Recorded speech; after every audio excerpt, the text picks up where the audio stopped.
श्रोता वचनम केशवस्य कृत अंजलित रे पवन किरीटी नम कृतं भुआ एव आह कृष्ण संगतम गीतम प्रणाम।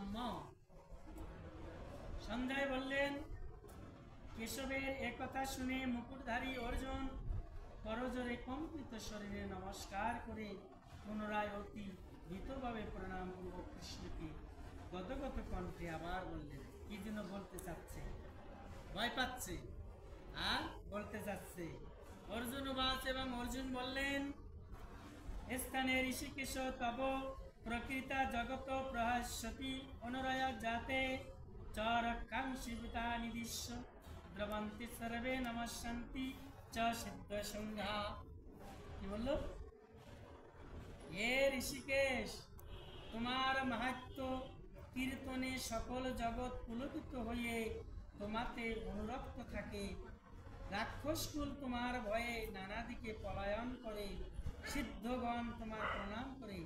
এ সবই তোমার এই যুক্তি। অর্জুন বলল, বুঝে বলছে কথা, যে যারা জ্ঞানী মার্গ, যারা মহাত্মা, তারা কীর্তন করে, শ্রবণ করে এবং তোমাকে প্রণাম করে, শ্রদ্ধা করে। আর কি যারা অসুর প্রযুক্তির অজ্ঞানী, তারা তোমাকে দেখে পলায়ন করে। তা এখানেই প্রমাণ হয়, যারা হেঁটে যাচ্ছে বা আসছে না এখানে, তারা ভগবানকে দেখলে ভয় পায়, প্রণাম করতে আসে না। কি হবে ওখানে গিয়ে? সাধারণ একটা মূর্তি, বিগ্রহ, সে তো কথা বলতে পারে না। এমন নিষ্ঠা ভজনে সিদ্ধ বিগ্রহ কথা বলে। বলছে না গোপীনাথের সঙ্গে কথা বলছে না, বাবা মা চলে গেছে, কয় সেবা দিবে, আমি দিব। সন্তানে মনে করছে বাবা মা সেবা দেয়, প্রতিদিনে বুঝি খায়। তারা বেড়াতে গেছে, গোপীনাথে ভোগ দিছে, বলছে যে খাও না কেন? ছোটা গোপীনাথ, খাও না কেন? আমার বাবা মা ভোগ দেয়, দেখি খেয়ে ফেলো। আমি ভোগ দিই, খাও না কেন? লাঠি নিছে, আজকে মাথায় বাড়ি মারবো যদি না খাও।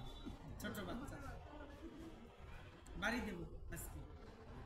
এখন ভয়ে খেয়ে ফেলছে গিরিরাজ, ভগবানের এক নাম গিরিরাজ, খেয়ে ফেলছে। বাবা মা আছে, বলছে মা আজকে তো ভোগ, সব খেয়ে ফেলছে। কি হয় খেয়ে ফেলছে। বাবা মা চিন্তা করে, আমরা ভোগ দিই, কোনোদিনও তো খাই না। সে কয় কি, মাগো ভোগ দিয়ে বলতেছি, লাঠি নিছি, আজকে যদি না খাস তাহলে মাথা আজকে ভেঙে। তা ভক্তিটা দেখেন কত বড়। আপনি ভগবানকে বন্ধুত্ব সুলভ যদি করতে পারেন, ভগবানের সঙ্গে যদি পিতা মাতা সুলভ করতে পারেন,